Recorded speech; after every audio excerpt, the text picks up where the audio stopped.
আসসালামু আলাইকুম সুপ্রিয় শিক্ষার্থী বন্ধুরা, আশা করছি ভালো আছো। শর্ট একাডেমিক সলিউশনের পক্ষ থেকে তোমাদেরকে আন্তরিক শুভেচ্ছা। ষান্মাসিক মূল্যায়ন 2024-এর সপ্তম শ্রেণীর সামনে যে পরীক্ষাটি সেটি হচ্ছে বাংলা।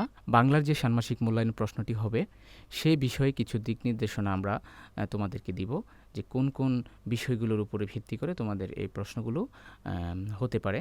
আমরা শুরুতে দেখব অভিজ্ঞতা 1, প্রসঙ্গের মধ্য থেকে যোগাযোগ করি। এই বিষয়ে তোমাদের যেখান থেকে প্রশ্ন থাকতে পারে সেখানে হচ্ছে 10 নং পৃষ্ঠার কাজ, 12 নং পৃষ্ঠার কাজ।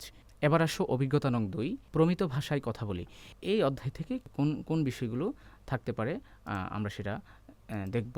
প্রমিত ভাষার প্রয়োগ, শব্দ খুঁজি, উচ্চারণ ঠিক রেখে ছড়া পড়ি, আঞ্চলিক বাক্য থেকে প্রমিত রূপে রূপান্তরিত করার চক, প্রমিত ভাষা চর্চা। তো যে যে পৃষ্ঠা থেকে তোমাদের প্রশ্নগুলো থাকতে পারে সেগুলো আমি তোমাদেরকে দেখিয়ে দিচ্ছি।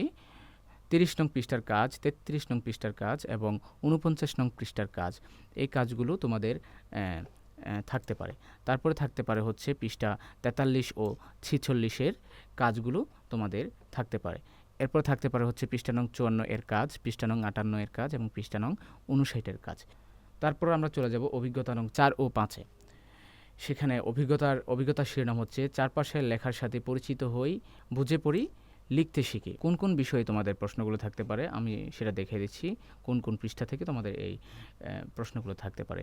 পৃষ্ঠা নং 82-এর প্রশ্ন উত্তর, পৃষ্ঠা নং 84-এর চক, পৃষ্ঠা নং 89 এবং 90-এর চক প্রশ্ন উত্তর, পৃষ্ঠা নং 92-এর চক, পৃষ্ঠা 98-এর প্রশ্ন উত্তর।